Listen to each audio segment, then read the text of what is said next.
உன்னை கண்டு தென்றலும் நின்று போனதுண்டு உன்னை காண வெண்ணிலா வந்து போவதுண்டு ஏன் தேவி இன்று நீ என்னை கொள்கிறாய் முள் மீது ஏனடி தூங்கச் சொல்கிறாய் உன்னை தேடி தேடியே எந்த நாவி போனது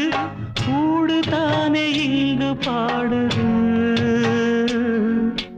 கூடு இன்று குயிலை தானே தேடுது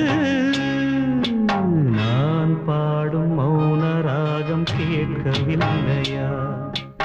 என் காதல் ராணி இன்னும் தூங்கவில்லையா